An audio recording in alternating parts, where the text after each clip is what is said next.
I keep having the same dream. Everywhere I look, people are being replaced.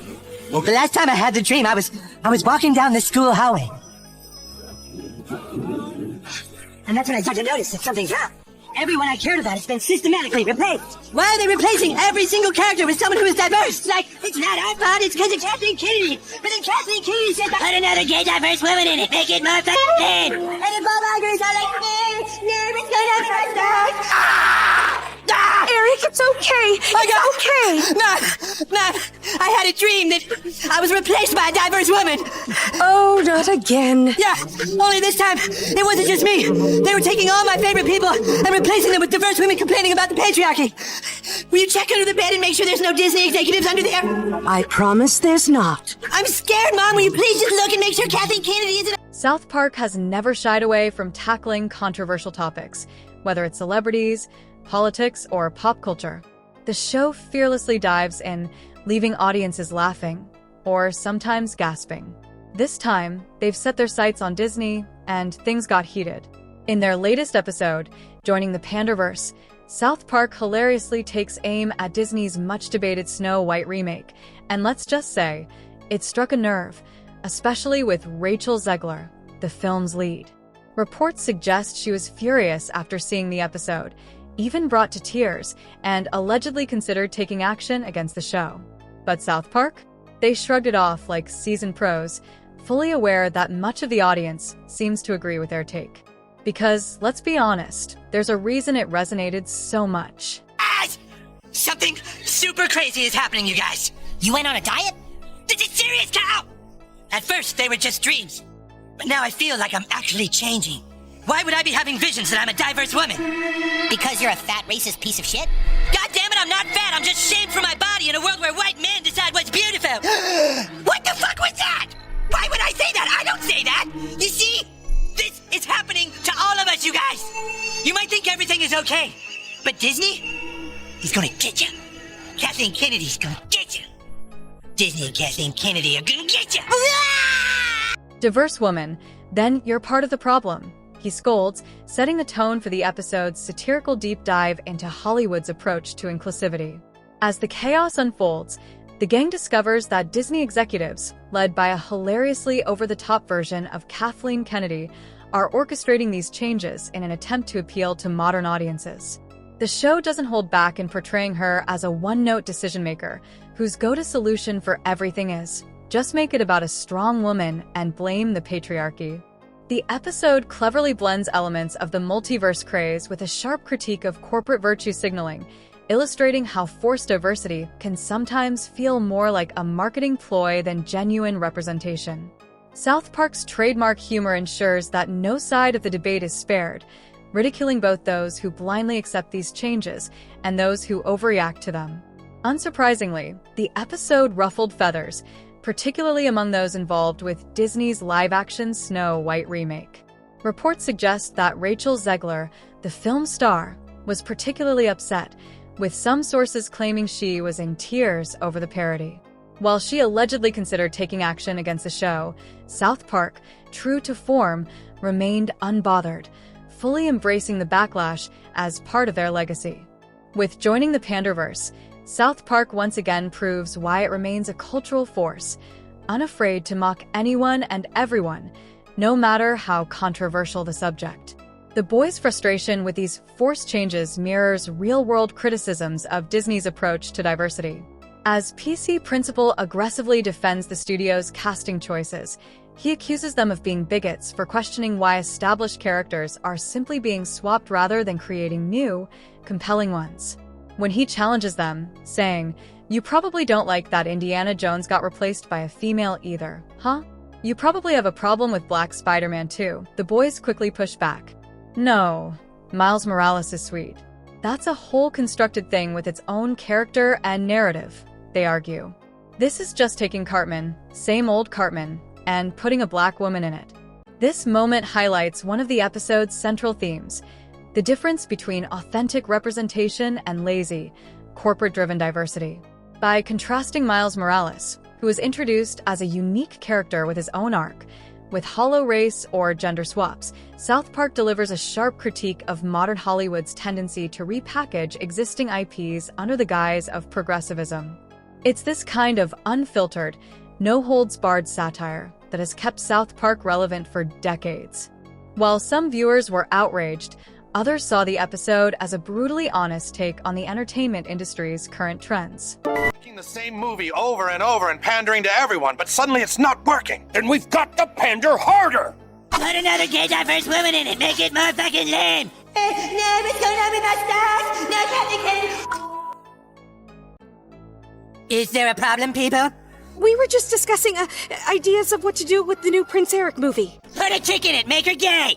Maybe we should go a different route than we did with Indiana Jones. Fuck Indiana Jones. Put a chick in it and make her lame and gay. Sure, yeah. Well, let's try that. Again. Kathleen Kennedy is down on set right now ruining the new Bambi movie. Put a diverse woman in it. Make it lame. Bambi's a baby deer. Fuck baby dear. Put a chick in it. Make her gay. We've sent her away to have lunch at Spago. There you are, Miss Kennedy, the linguine and clam sauce. Excuse me.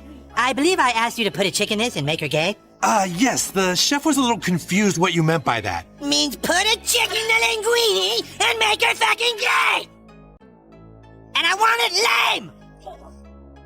Where the fuck is Bob Iger? Mr. Iger just had to take some of the others to a screening. I think that things are being kept from me. And if you're going to keep things from me, then you'd better put a chick in it and make it fucking gay. Things better, but now everyone hates me. This brief moment of introspection adds depth to her otherwise over-the-top portrayal, suggesting that even well-intentioned decisions can lead to unintended consequences. Still, the satire doesn't let up. The episode continues to poke fun at how Hollywood's approach to diversity often feels more like a corporate mandate than a genuine effort to tell meaningful stories. Bob Iger, wielding the pander stone, orders his executives to pander harder as they scramble to push more remakes and reboots with minimal creativity.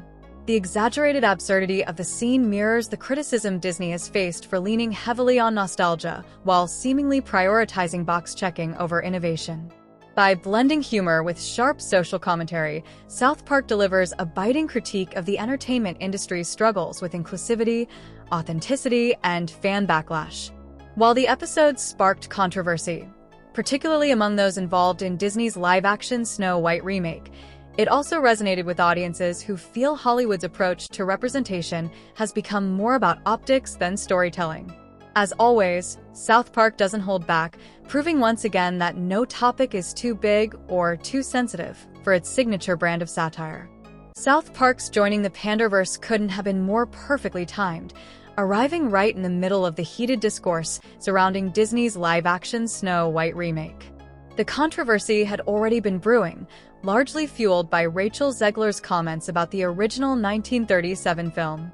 In interviews, Zegler criticized the classic story as outdated, emphasizing that her version of Snow White would be independent and not focused on romance.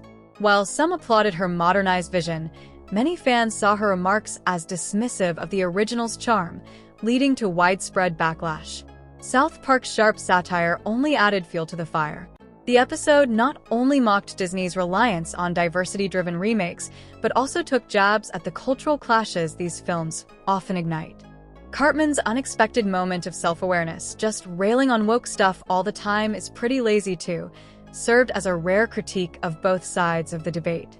It highlighted how reactionary outrage, whether from those pushing for representation or those resisting it, can sometimes overshadow meaningful storytelling. The episode's impact wasn't limited to audiences. Elon Musk reacted to a clip with laughing emojis and called the episode timely on X, formerly Twitter, while Gina Carano, who was fired from The Mandalorian in 2021 for controversial social media posts, used the moment to take another shot at Disney. She accused the company of silencing dissent and called their approach hypocritical. Meanwhile, reports surfaced that Rachel Zegler was deeply upset by the episode, allegedly in tears and considering taking action against the show. However, Trey Parker and Matt Stone, unfazed by the backlash, stood by their signature brand of satire, knowing full well that their critique resonated with a large portion of the audience. By addressing both Disney's creative struggles and the extreme reactions from critics and defenders alike, South Park once again delivered a brutally honest cultural commentary. The episode's message was clear. Audiences are tired of shallow, corporate-driven storytelling, no matter which side of the cultural divide it caters to. Time a few years ago, Bob Iger took us to the Disney archives and showed us an ancient piece of artificial intelligence that could be used to make the same movies over and over again while appealing to absolutely everyone. The Panda Stone worked great for a while, but then came the hate mail. Ugly letters from racists who couldn't stand that some of the Panda Stone's rehashes had diverse women characters in the lead. I decided I would show them. I would start making movies to fight all the bigotry in our society. But instead of doing any real work, I turned to the Panda Stone. It made things so much easier. Soon I was using the Panda Stone over and over again to try and fight all the ugly feedback, which in turn was growing stronger and stronger. But I was fighting with the wrong tool. I used the Panda Stone to the point that it became unstable. It opened a portal to multiple universes and something came through.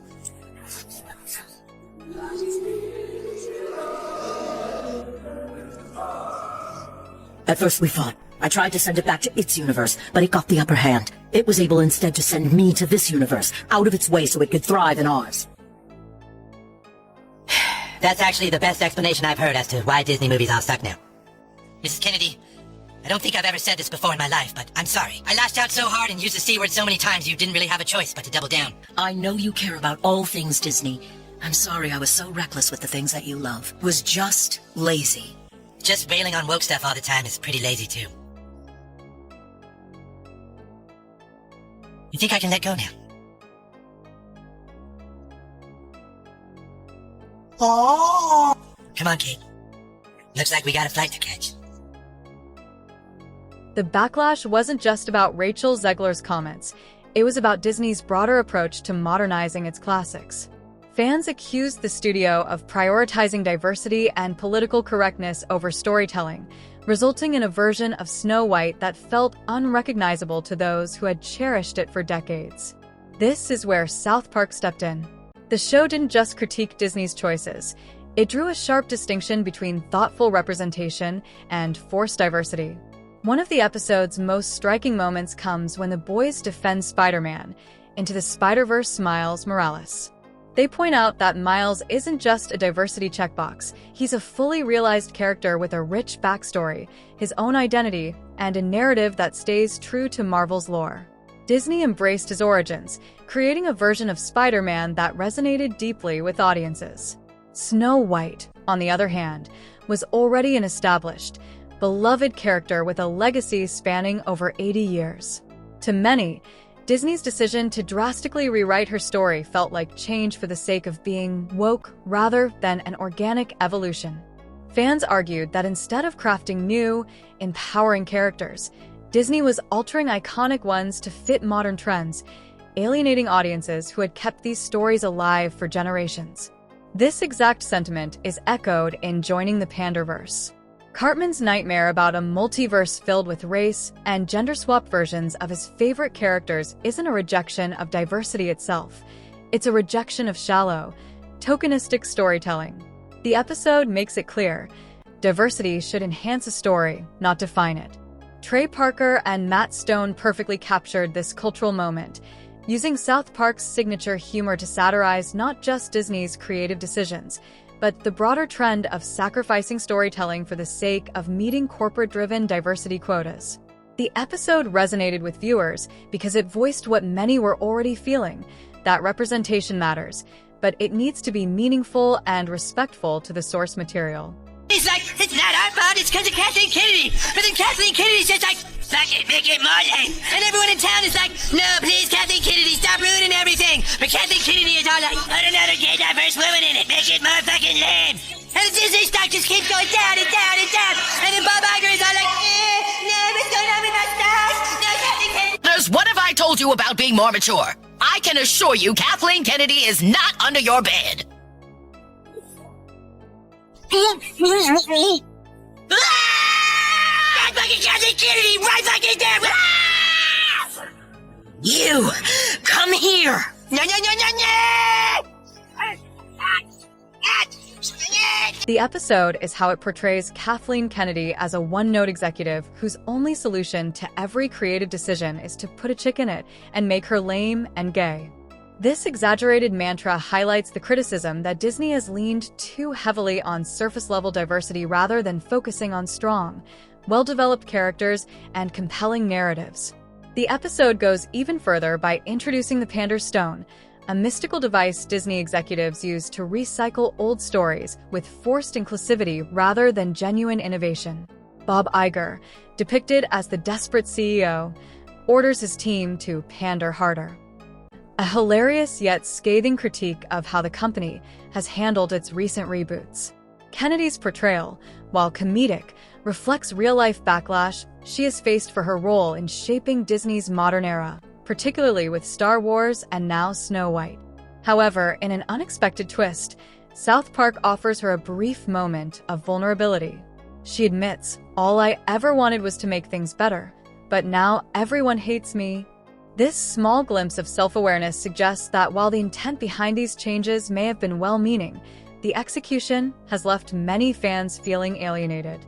By blending absurd humor with sharp social commentary, South Park delivers a brutally honest critique of Hollywood's struggle with representation.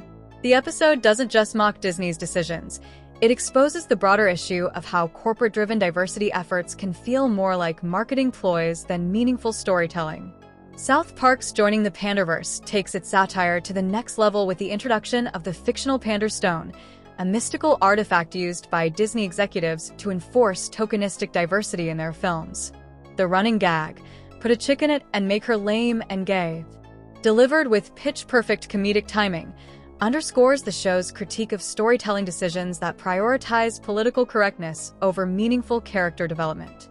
One of the most interesting aspects of South Park's portrayal of Kathleen Kennedy is how it contrasts with some industry perspectives. Hollywood insider Matthew Belloni, speaking on the Town podcast, argued that Kennedy is not widely seen within Disney as a champion of woke ideologies. In fact, Belloni claimed that she often needs to be convinced to adopt diversity-focused strategies, pointing out that under her leadership, no Star Wars film has been directed by a woman. However, Kennedy's own statements suggest a different narrative. In 2015, she openly advocated for increasing female representation in Star Wars and promoting diversity in Lucasfilm's creative and executive teams. Under her leadership, Lucasfilm introduced a soft reboot of the Star Wars saga with The Force Awakens, replacing iconic characters like Luke Skywalker and Darth Vader with Rey and Kylo Ren. While some fans embraced the new direction, others felt it diluted the original trilogy's legacy. Beyond the films, Star Wars comics, novels, and video games also began incorporating more modern social themes, including LGBTQ+ representation and discussions of gender identity. Additionally, the franchise shifted away from its classic good versus evil moral dichotomy, opting instead for more nuanced explorations of balance and ambiguity. This ideological pivot became a flashpoint for controversy, particularly following the firing of the Mandalorian actress Gina Carano for her conservative political views. Many fans saw this as further evidence that Lucasfilm had abandoned its traditional storytelling in favor of progressive activism, deepening the divide within the fanbase. South Park taps into this wider cultural conversation, satirizing how Hollywood's approach to representation can sometimes feel forced or inauthentic.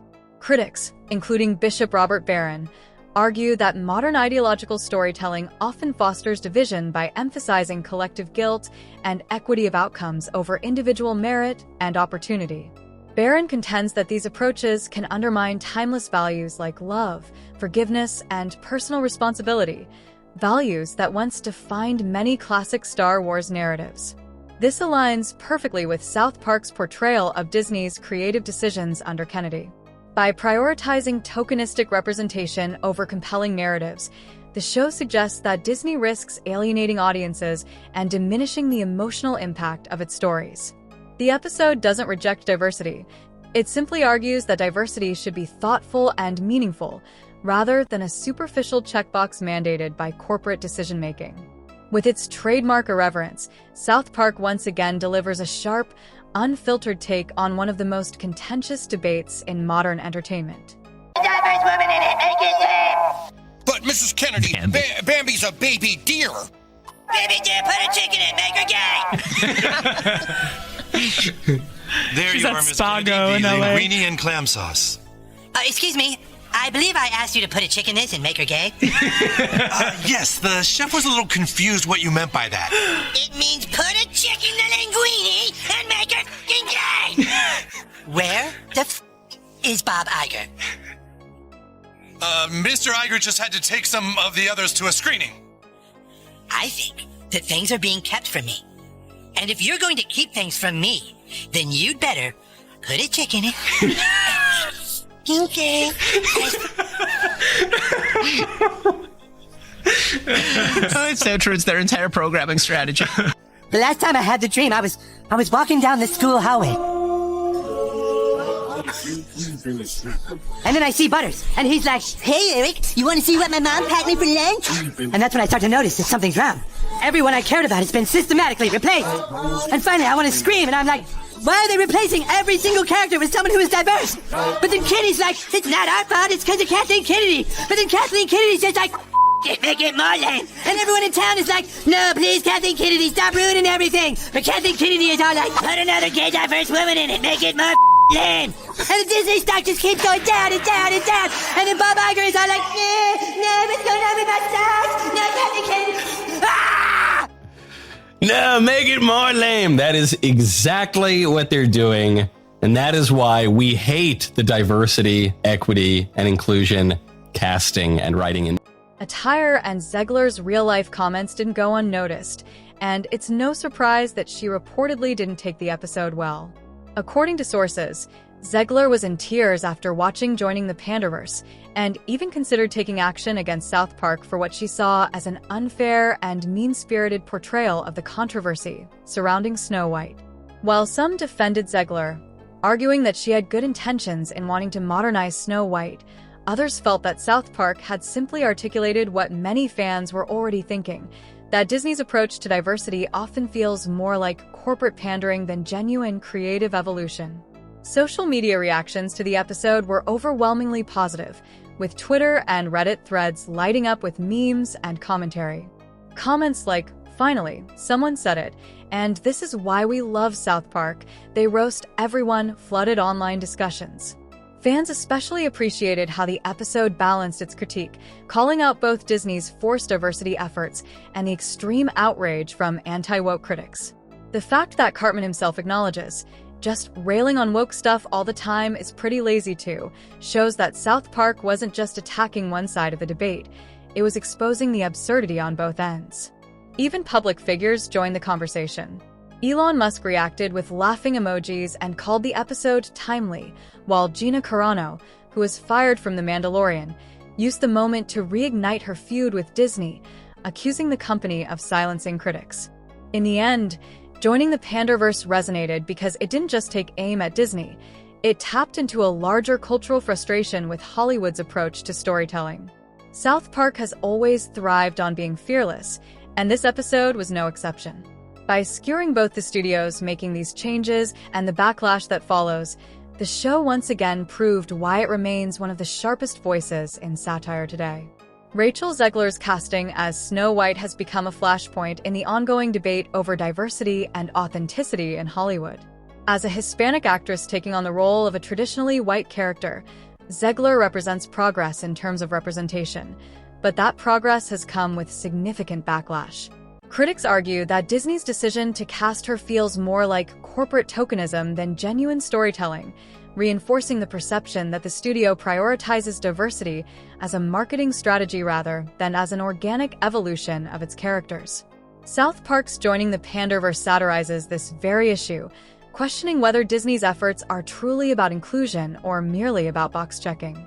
The episode's exaggerated humor, especially the introduction of the mystical Pander Stone, serves as a metaphor for Hollywood's reliance on surface-level diversity instead of crafting meaningful, well-developed characters.